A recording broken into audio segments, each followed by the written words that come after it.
Alrighty guys, welcome back to another little video where today I'm going to be warning you about certain budget computers. Because when I made my last video talking about the kind of market that we're currently in, there was a few people that kind of pointed out to me, oh, you could just go on eBay and buy a gaming PC and it's not that expensive. And that kind of got me worried because I'm like, wait a second, are they talking about the same PCs I think they're talking about? And fortunately, it was. So today, I wanted to actually warn you guys about not buying certain PCs because they're bad. And let me show you. Okay, so if we hop over to eBay, and we simply search up the term gaming PC, which I've already done here. Let's reset the search just to show the most up-to-date search results. We've got a few PCs that are like this one that's $4 grand with an RTX 3090 and an i9. And then you've got some Dell Optiplex computers, which they claim to be for gaming when they're not actually spec'd up for gaming. They're just like bases for what people could use for a gaming PC, but don't buy these ones because these are far overpriced for what they should be. And then we start running into the PCs that I'm here to warn you about. So these gaming PCs that are typically labeled as gaming PC desktop something have these really kind of dumb titles where it's gaming PC desktop computer, Intel i5, 8 gigs, 1 terabyte, Wi-Fi, Windows 10, NVIDIA GTX 650. Now, this one's not as bad because it actually tells you what's inside the computer, but the specifications for the price is unjustifiably overpriced. And when we look at the description, it's a second generation i5 with a GTX 650. And they're trying to sell it for $450. They're not trying to, they're succeeding. 4 of them have sold. This is very expensive for the specifications that you're going to be getting. I understand having a fun RGB computer is all fun, but you're paying out the nose for specifications that simply aren't all that good.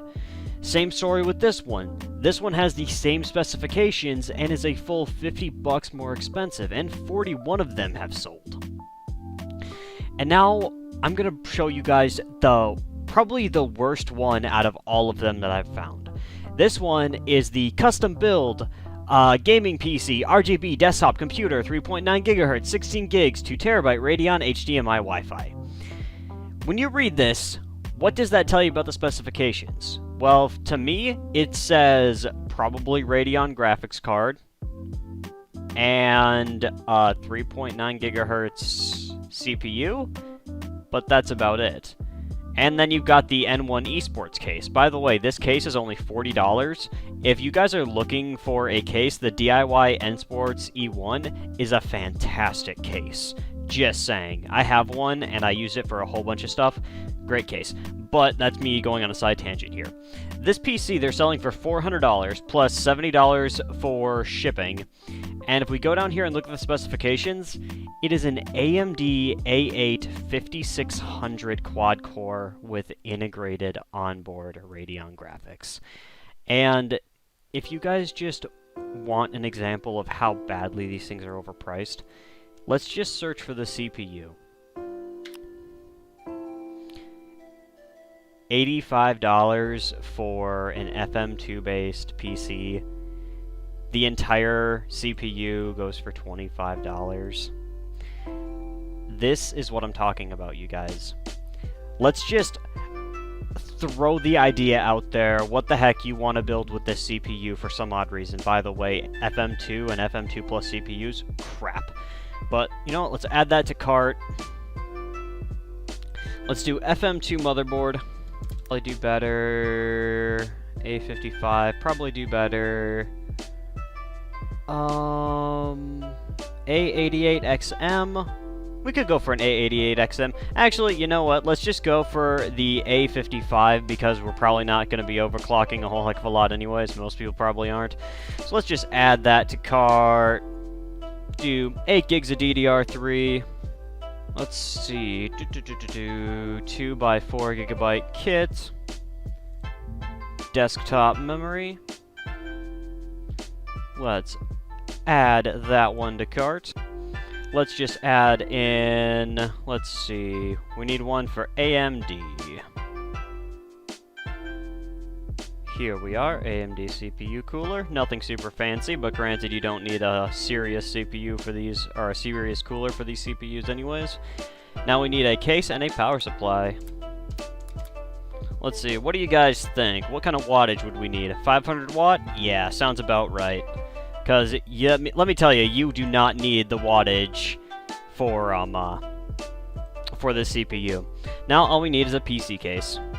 What do you guys think? The mini tower, we should go full ATX. What do you guys think?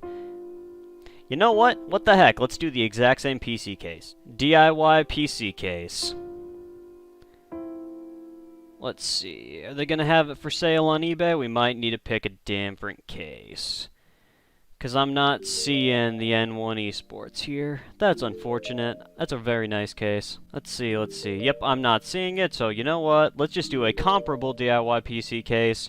And let's go with the... Yeah, let's do this one. This case don't look all too bad. That is for standard ATX. Got good support for the power supply. Complete mesh front panel. Let's add that one to cart. And you know what? What the heck? Let's go for some fans, too. A kit of 3 RGB fans. Yeah, sounds pretty good. Add that to cart. And let's go see how much this PC is actually going to cost us. Looks like this PC is going to cost us... Oh. Whoops. I forgot. I had a i7 Dell Optiplex in my cart too. Yeah, let me just quickly remove that. Oh. So this custom gaming PC that they're selling for $400, you could build literally the exact same gaming PC with probably a better motherboard for half that price. Okay guys, just a quick little heads up, I made a little bit of an oopsie. I forgot to add in the hard drive, and so let's just consider this Western Digital Black, do a $40 hard drive, and then I made another mistake thinking that it was only 8 gigs of RAM. No, it was 16. So then you gotta take that 20 and double it, so it would be another $20 plus 40, so another $60 on top of what we had already had in the cart. So it brings the total right around to $260-ish. And this is what I'm talking about, you guys. It's not that I am some kind of PC elitist. It's just these are so badly priced that there is no point in buying something like this. Now, let me go back to that Dell Optiplex. Let me just close out of all of these extra tabs first. Let's look up a Dell Optiplex 990. This is a pre-built PC that is super good value for money. You don't need any special adapters or anything for a power supply. Some of the Dell Optiplexes you do. The 990s you don't. It has an i7 2600, which is way better than that A8. Same amount of RAM. It's got the built-in cooler. It's got a 500 gig hard drive. It has everything that you would need to start gaming, or it has everything as like a basis of a PC. The i7 2600, even with its integrated graphics, will outperform that A8. I personally know because I've used multiple i7 2600s. I'm literally using one right now. And I've used that A8 in the past, and I have always been disappointed by it. This PC, as it sits right here for only $125, is simply a better value. Then you have the ability to add in an additional graphics card, and because the i7 is a simply better CPU, you're going to be able to equip it with a better graphics card and actually have really good gaming performance.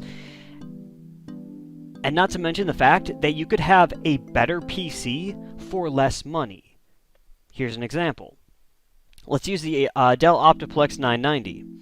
Let's then look up a relatively reasonable graphics card. A GTX...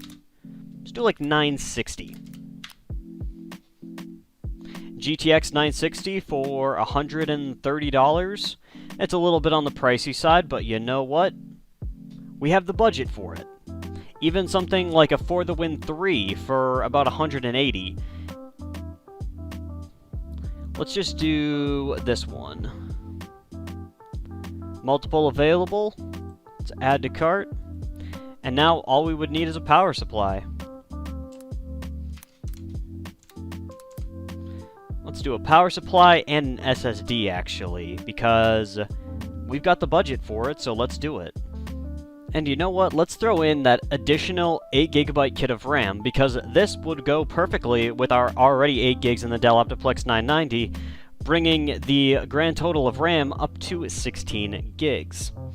Now, this is only $359. If you round up and account for tax, it'll probably come to right around that $400 price point, which is still cheaper than what this one is going for, because this is $400 plus like $70 for shipping.